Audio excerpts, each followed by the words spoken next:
Have you ever noticed how the silence of those who suffer is often deeper than the noise of those who seek? It's a cruel paradox of modern life. The more someone dedicates themselves to finding their purpose, the more lost they tend to feel, as if the very act of searching creates an impossible distance to overcome. Viktor Frankl understood this in the depths of human suffering, not through books, but through survival. He saw that the meaning of life is not something you find, it is something that emerges. It emerges when you stop seeing yourself as a project to be completed and begin to surrender, even if silently, to something greater than your own story. Happiness cannot be pursued, it must ensue, he wrote. Happiness, like purpose, is not pursued, it happens. This statement forces us to look within more honestly. Are we really searching for a purpose? Or are we just desperate to feel that our lives are worth something? How many people do you know who say they are lost, but are actually just intoxicated by the idea that they need to be important? It is not a lack of meaning. It is too much demand. The pain of not being someone great. And that is the trap. We confuse the soul with a resume, existence with a stage, mission with performance. Schopenhauer said that suffering arises from will, that blind force that drags us towards continuous desire, towards a want that is never satisfied. When our will is trapped by the idea that we need to have a purpose, it becomes a prison. We begin to live in a kind of metaphysical compulsion. Everything needs to make sense. Everything needs to be used. Everything needs to take us somewhere. But what happens when nothing leads anywhere? When silence persists despite prayers? When the pain doesn't go away, even with all the self-help books open to the right page? This is where detachment comes in as an internal revolution. Because stopping caring in this context is not giving up on life. It is freeing yourself from the tyranny of the ego. It is refusing the emotional blackmail of a world that only validates those who show results, achievements, productivity. In a time when everything needs to be useful, stopping searching for meaning can be the most radical act of faith, a type of surrender that is not weakness, but silent courage, the courage to trust that life has something to offer us, even when we cannot name what we feel. There is a cultural misconception that we have been fed without realizing it. We have been trained to believe that having a purpose means doing something great, something that changes the world, that makes an impact. But that is the language of marketing, not of the soul. Purpose is not what you do. It is the internal state with which you live what you do. It is in the way you go through suffering, how you respond to what is invisible, how you deal with what you cannot control. Frankl discovered this not in the doldrums but in the concentration camp. The meaning was not to escape the pain, but to allow the pain to reveal who he still was. And perhaps this is the greatest wound of our time, the excess of wanting to be someone. We live numb to the pressure to be significant, useful, unforgettable. But purpose does not lie in importance. It hides in the entirety. And wholeness only appears when we accept being where we are, even without applause, even without recognition. There are people who save the world in silence, who carry children in their arms with their souls in tatters, who support homes without knowing if they will be seen. And there, in that spiritual anonymity, there is more purpose than in 1,000 books sold on how to live with meaning.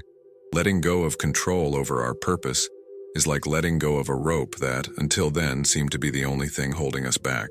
But when we let go, we realize that we were being strangled by it. Stopping caring is not a lack of love. It is spiritual maturity. It is refusing to allow your peace to depend on ready-made answers, on external validations, on promises of an ideal future. Life does not need to be deciphered to be felt. And purpose, when it arrives, does not come as an achievement. It comes as an internal recognition, an echo that says, "This is it. It has always been this, and you have always known it." Jesus in the desert, Buddha under the fig tree, Frankl in the concentration camps, all found meaning when the ego was crushed and silence prevailed. They were not enlightened by formulas, but by renunciation. Letting go of the idea that purpose needs to be found is the first step to finding it.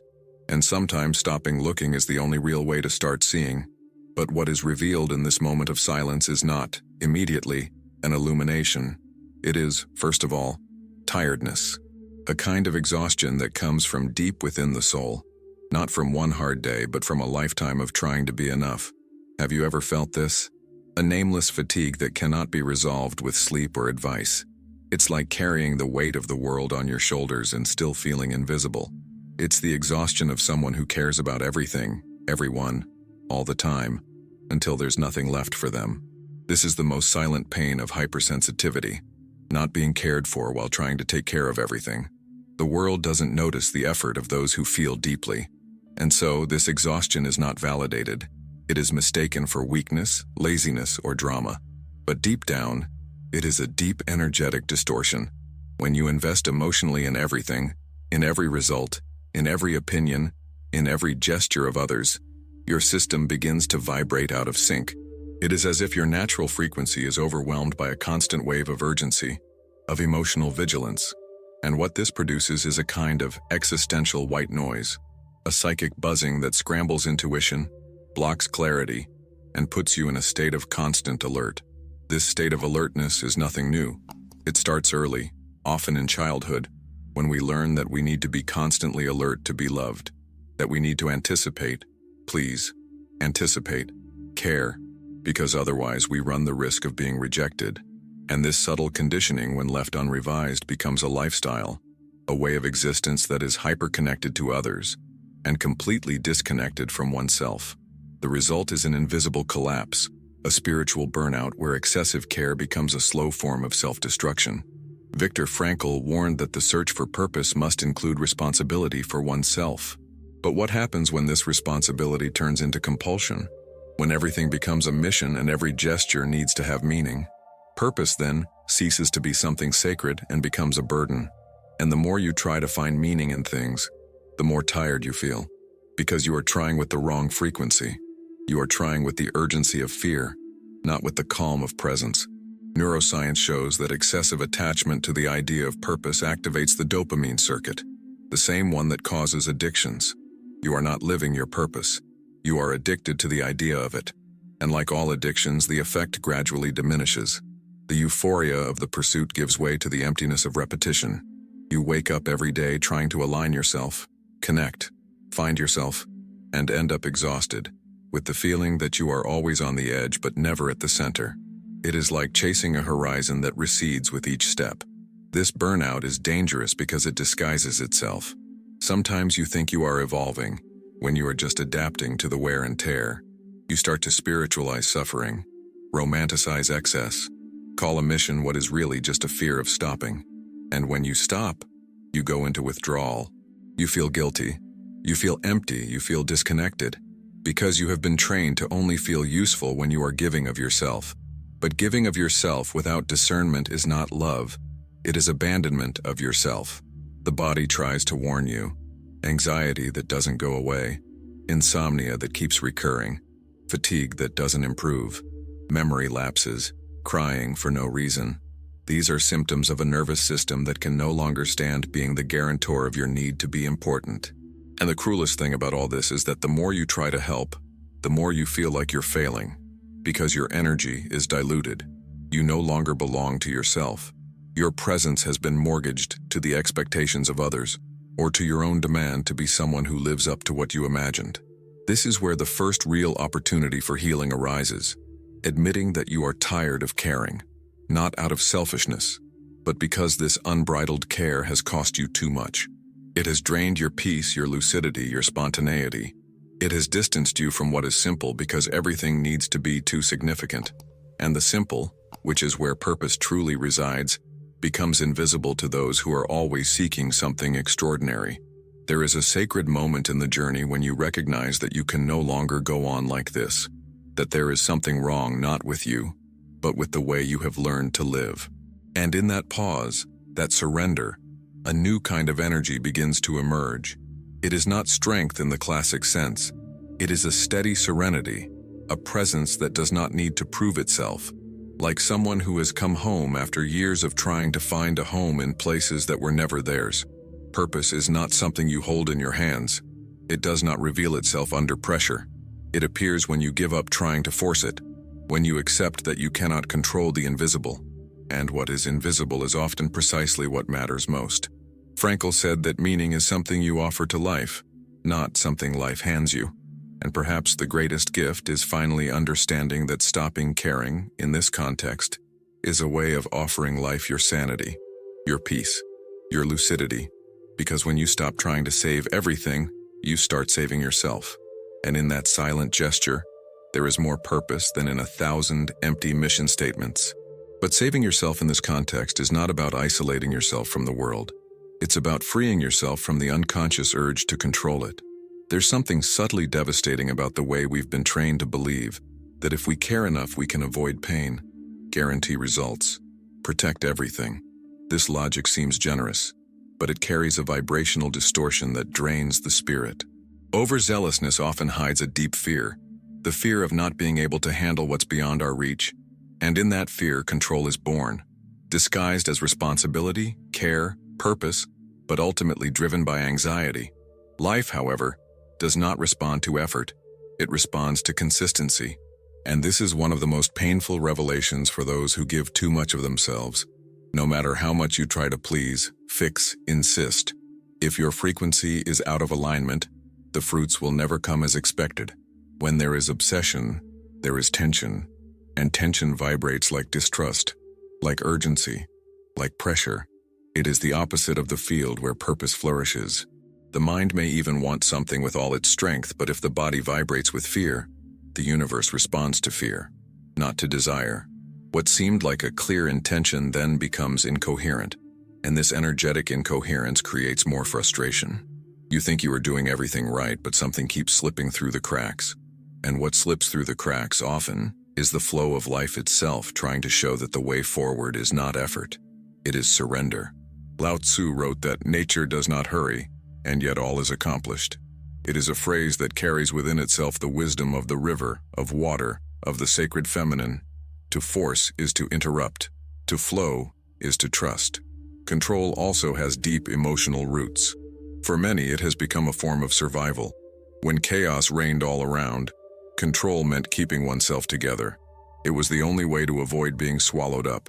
But what began as a gesture of self-protection has become a prison. And today, even when faced with the possibility of lightness, there is guilt. As if letting go were irresponsible. As if relaxing were abandonment. But it isn't. Letting go, at this point in the journey, is maturity. It is knowing that your worth is not in how much you can handle, but in how much you know how to stop before you break. There is an image that can help you understand this point. Imagine a bow and arrow. The more tense the archer is, the less accurate he will be. The arm trembles, the target becomes unstable, the arrow goes astray. But when the archer breathes, relaxes, aligns his body with the silence, the arrow shoots at the right moment with serene force towards the invisible. This is the purpose.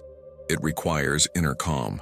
It does not come from the anxiety of hitting the target, but from surrendering to the exact moment of release. And perhaps this is why so many people feel conflicted, because they have learned that the more they care, the more likely they are to get it right. But the truth is different. The more they care anxiously, the more they sabotage their own field of coherence. And the field, this vibrational sphere that connects us to everything, responds not to our mind, but to our state of being.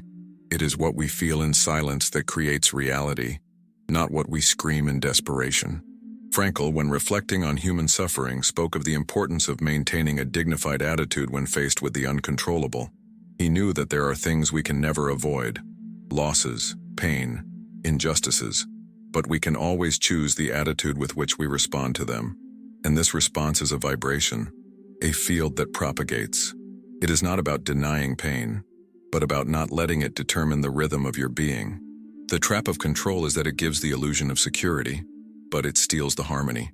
You may even be able to keep everything in order on the outside, but on the inside, you will be moving away from the natural flow of existence. And with that, you lose your lightness, your grace. The purpose, which could be a state of communion, becomes just another task, just another obligation. And the soul cannot bear obligations that last too long. It screams, silently, asking for freedom. If there is one thing to practice at this point in the journey, perhaps it is the subtle act of letting go of expectations. Not as if you were giving up, but as if you were making space. There is a difference between letting go and allowing. The first is born of weariness, the second of trust, and it is only in allowing that the new can emerge, the new purpose, the new clarity, the new self, not the one programmed by demands, but the one that blossoms from presence. Coherence is not an effort. It is a natural state of being at peace with what is. And being at peace does not mean agreeing with everything. It means not fighting reality with every breath. When you align yourself with what is alive now, without trying to manipulate, without trying to anticipate, you begin to listen again. Listen with your body, with the field, with the silence. And it is at this point that meaning begins to show its form, not as theory, but as an inner beat. Have you ever noticed that some encounters only happen when you are light? That certain synchronicities only appear when you are not trying to force anything? This is not chance. This is coherence. And coherence only sets in when control dissolves. This is why detachment is so powerful. Not as a technique, but as a frequency. You do not attract what you desire. You attract what you are ready to sustain energetically. And to sustain a real purpose, one must be whole. And to be whole, sometimes all one needs to do is stop trying so hard. But this stopping does not happen without resistance, because within us there is a silent part that deeply fears inaction, not out of laziness, but out of fear of facing what is revealed in silence. And what is revealed often is uncomfortable, an identity built on excess, an I that has learned to exist only if it is doing, serving, pleasing, saving. Excessive care then takes on a new face. It is not just a gesture of kindness. It is a disguise for the fear of being nothing without it. Carl Jung said that what you resist persists, and nothing is more resistant than the image we build of ourselves as necessary, useful, indispensable. Many of our acts of kindness carry within them an ancestral pain, that of not feeling seen for who we are, but only for what we give. And so the purpose becomes contaminated. Serving becomes a performance, and behind apparent altruism, there is a chronic need for validation, not because we are fake, but because we were hurt. This is the hidden face of the wounded ego. It disguises itself on purpose. It presents itself as a vocation, a mission, a meaning. But in essence, it is just trying to fill the hole of a childhood where being was not enough, where one had to prove oneself, where love was conditioned on usefulness, obedience, sacrifice. And so we continue as adults trying to be good enough, not out of virtue, but out of trauma, trying to be needed because deep down we feel that, alone, we are disposable. When Jung spoke of the shadow, he was referring precisely to this territory, parts of ourselves that, because they are painful or unacceptable, have been repressed. But they do not disappear. They act between the lines of behavior, in generous gestures that hide fear of rejection, in commitments made out of guilt, in causes embraced not out of love, but out of desperation to be someone. And, with this, what we call purpose becomes a refined escape, a sophisticated way of not facing the void. Frankl said that the meaning of life can be discovered even in the worst circumstances, but it requires radical honesty. And honesty begins when we ask ourselves, why do I do what I do? Who is all this effort for? What will happen to me if I stop? These are questions that hurt, but they are also the only ones capable of liberating, because only by unmasking the hidden motivation can we get in touch with a type of silence that demands nothing, a silence that doesn't demand that we be important, that just welcomes us. And in this silence, we begin to realize that what is at stake is not purpose, it is identity. Many people confuse what they do with who they are, and by confusing this, they become slaves to their function. They cannot stop, rest, or say no, because stopping would mean disappearing. And disappearing is the greatest fear of those who have learned that they only exist when they are useful. The ego at this point is not vain. It is wounded. It is a child still trying to ensure its emotional survival. The self-image of the one who takes care of everything is admired by the world, but it is quietly destructive, because it prevents true connection. You don't connect with others when you're always acting. You connect when you are whole, when you can be present without being in a role, when you can simply exist without having to justify yourself all the time. The energy of intention is everything. When you act from fear, your presence vibrates as demand. When you act from a need for acceptance, your presence vibrates as need. But when you act from wholeness, even in silence, your presence heals. Not because you are trying to heal, but because you are simply there, whole, without demand. And that is the presence that touches. That is the energy that transforms. Frankl called this transcendence, not in the mystical sense, but as the movement of going beyond oneself. But one can only go beyond oneself when one knows who one is inside. And knowing who one is requires going through the discomfort of unmasking one's persona. What is left when you are not trying to help? What remains when you are not trying to be good? That is the question that begins individuation. And along the way, something begins to heal. The relationship with silence. Because the silence that was once seen as a threat begins to become home. A space where you don't have to be strong all the time. Where you can fail, rest, let your armor fall. And there, in the space where nothing needs to be proven, purpose truly begins to emerge. Not as a mission, but as a natural expression of who you already are. The truth is that no one can sustain a life built on a wounded identity for very long. Sooner or later, the body breaks down. Relationships wear out. The soul screams. And when that cry comes, it doesn't call for more effort. It calls for surrender. For a type of surrender that cannot be taught. You just cross it. Like someone who decides one afternoon to stop pretending that everything is fine and simply allows themselves to cry. This cry, which feels like weakness, is actually the beginning of wholeness, because it dissolves the masks. And when the masks fall, what's left is the soul naked, and finally free. Free from the demand to be perfect, free from the fear of being forgotten. And in that freedom, purpose can finally breathe. And the space at this point in the journey is not made of activity, it is made of silence. It's strange to think about this in a world that has taught us that everything that matters must be achieved with effort, noise, and active presence. But what is truest, most profound, most essential, and doesn't shout? It whispers. It waits. It doesn't impose itself. The real purpose, the one that is not dressed in obligation or vanity, is born in the intervals, in the pause between one gesture and another. In that moment when you sit down, sigh, and no longer need to prove anything to anyone. It is in this state of presence, without expectations, without masks, without urgency, that something begins to be heard. Something that is not new, but that you had forgotten. Like a memory that was always there, but that only now finds space to resurface. Because true purpose is not built, nor achieved. It is remembered. And this remembrance does not happen through effort, but through attunement, in the frequency of now. Silence, then, ceases to be absence. It becomes full presence. It is not the emptiness of someone who is lost. It is the fertile space of someone who is allowing, of someone who has understood that there is no need to force, nor control, nor perform.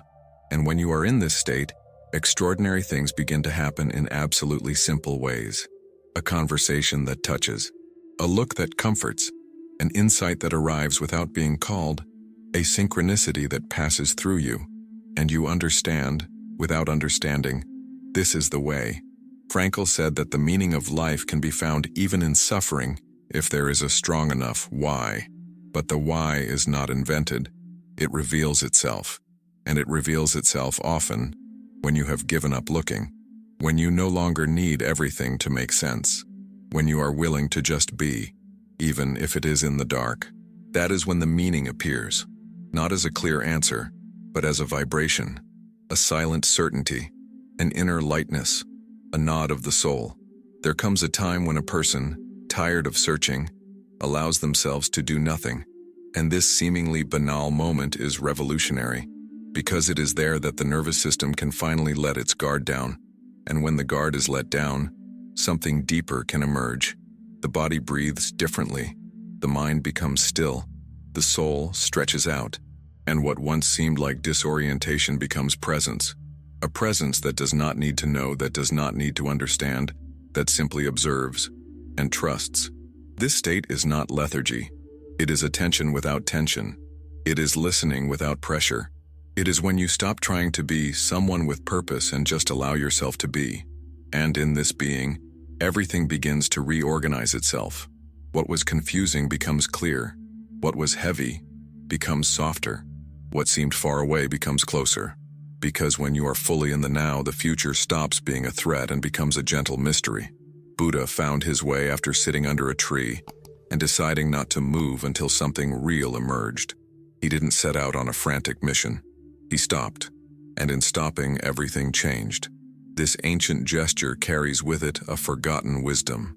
Sometimes the purpose is not to move faster, but to stop with more presence. And that takes courage. Because stopping shakes everything up. It shatters illusions. It confronts ghosts. But it also frees what was imprisoned. This silence is not the end. It is the portal. It is where life ceases to be a problem to be solved and becomes a mystery to be lived. And mystery cannot be dominated. It is embraced. When you surrender to this state, something inside you reorganizes itself. You stop wanting everything to serve you, and you start serving that which vibrates highest within you. This is purpose. Not a final destination, but a way of being in the world with truth. A way of taking your place without taking up space from others, without denying your light, without begging for acceptance. There are people who live their entire lives without ever writing a line, without ever going on stage, without ever being recognized. And yet your presence transforms everything, because they are aligned. They are in tune with who they are, and this is rarer than you might think.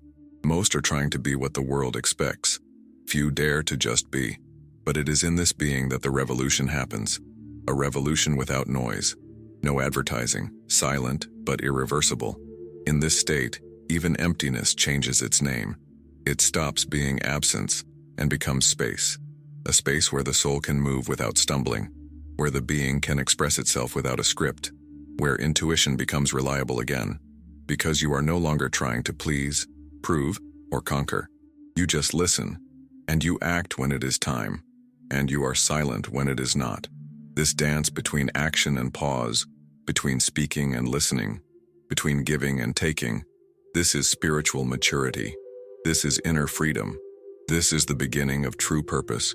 And perhaps at this point the greatest achievement is this: no longer needing to cling to a purpose to justify your existence, just living coherently, with attention, with respect for your own energy. And so day after day building meaning, not from what is expected of you, but from what pulses within you. Purpose, then, stops being a place to arrive. It becomes the way you walk. Walking with presence requires more than courage, requires energy precision, a type of lucidity that can only be achieved when one is no longer trying to get it right, but when one is willing to be the instrument of getting it right. And here, an ancient, almost mythological image can teach us more than 1,000 theories. The figure of the archer, the bow, the tension, the arrow, the target. Now imagine this moment. The archer standing, eyes fixed on the invisible. He holds the arrow firmly, pulls the bow with intention, but knows that if he pulls too hard, if his hand trembles, if anxiety invades, the shot will be useless. Precision, in the end, is not in strength. It is in calm, in centering, in the silence that precedes the gesture. And when he releases, the archer does not scream. He does not beg for the arrow to come. He simply allows it. He releases it. He trusts. This is the turning point. Purpose does not come from those who force the bow, but from those who learn to release it clearly. This metaphor comes dangerously close to our emotional search for meaning, because we are wounded archers, often trying to hit a target that we don't even know exists. And that's why we tremble. That's why we pull too hard. That's why we get tired. The ego wants the certainty that the arrow will hit, but the soul only needs the serenity of shooting with presence. It is in this gesture of surrender that wisdom lies. When we stop treating life as a competition and start treating it as a field where each of our gestures leaves a vibration. And there is something deeply spiritual about this shot, because in essence you are not trying to reach something outside. You are trying to release something within. The arrow, in this context, is your most sincere intention, your authenticity, your soul in motion. And the target is not out there, hidden in some grand future. The target is your own coherence, your own alignment with what is true now, not what the world expects, not what your mind demands, but what your quietest self recognizes as real. Joseph Campbell, in his hero's journey, describes this moment as the collapse of the mission. It's when the hero no longer fights for glory, nor for identity, nor for revenge. That's when he gives himself up. When you realize that true transformation doesn't come from achieving something, but from surrendering to who you've always been. The hero at this point no longer wants to be a hero. And that's exactly where he becomes one. Because you stop trying to be something and just embody what already inhabits you. This is the spiritual maturity that many take years to achieve, and that others may never achieve, because they remain trapped in the obsession of proving, of justifying their existence through impact. But true impact does not come from effort. It comes from presence, from a simple gesture made with truth, from a look that listens, from a word that does not need to convince, from silence that is not absence, but concentrated power. The arrow that pierces the deepest is not the one that comes from strength, but the one that comes from trust. And this trust is not a dogma. It is a vibration cultivated over time. It is the peace of someone who has fallen, who has failed, who has lost, and yet has chosen to remain whole. Of someone who has given up on controlling destiny, and now lives as if dancing with the invisible. This person does not need to be remembered. Their vibration is enough. Their silence is eloquent. Nietzsche spoke about the Übermensch, the man who surpasses himself, and many interpreted this as grandiosity, power, performance. But there is another interpretation. Surpassing oneself is leaving behind the version of oneself that still needs to prove itself, that still depends on recognition to feel alive. The archer who releases the arrow without needing applause is the one who has most deeply understood his own axis. He does not shoot at the world. He shoots at the center, and this center is not fixed. It is dynamic. It vibrates, changes, breathes, but it always returns to the same point. Authenticity. That is the true target. Your own wholeness. And so, every real purpose is internal. External is only the reflection. Impact is only a consequence. The true revolution begins when you stop trying to be important and start being whole. When the arrow that leaves your being no longer has the obligation to be perfect, but the permission to be true. Little by little, the gesture of letting go becomes familiar. You learn not to hold on so tightly. You learn not to need so much. You learn to walk more lightly. And this lightness is not superficiality. It is wisdom incarnate. It is the body that no longer contracts in the face of the future. It is the heart that no longer despairs for answers. It is the being that understands that the universe does not move in haste, nor with promises, but with coherence. And at that point, you no longer need a manual, because you become the signal itself. Your life, your silence, your field, everything vibrates what you have allowed yourself to release. And whoever crosses your path feels it. Without words, without explanations, they feel it. Because there is nothing more transformative than being in front of someone who lets go, instead of trying to hold everything back. This is the new image of purpose, not as a trophy but as an arrow that has already left, not as a plan but as a silent gesture that has already reverberated. And even if you don't see where it landed, there is peace in knowing that it came from a real place. And this peace in itself is already a form of victory. Not a victory over the world, but over the anxiety of needing the world to confirm what you already know in silence. It is the end of an invisible war, the one we wage against ourselves, trying to convince ourselves that we will only be enough when purpose finally chooses us. But the truth is that purpose does not choose. It emerges as a reflection of the frequency with which you live, of the silence you cultivate, of the honesty with which you inhabit your own soul. Frankl said that meaning is not something that is demanded of life. It is something that is offered to it, and offering is not bargaining. It is surrendering oneself as presence, as clarity, as a willingness to be whole even when everything around is still fragments. This surrender does not resemble heroism. It resembles maturity. And maturity, unlike what we have been taught, is not hardening. It is attuning oneself to life in such a way that one no longer needs armor. When you stop begging for meaning, you begin to realize that you are already sustaining a vibration of meaning. And this vibration is not something that can be easily explained. It is like the scent of a flower that bloomed alone, without fanfare, in the middle of the garden. No one saw it grow. No one applauded it.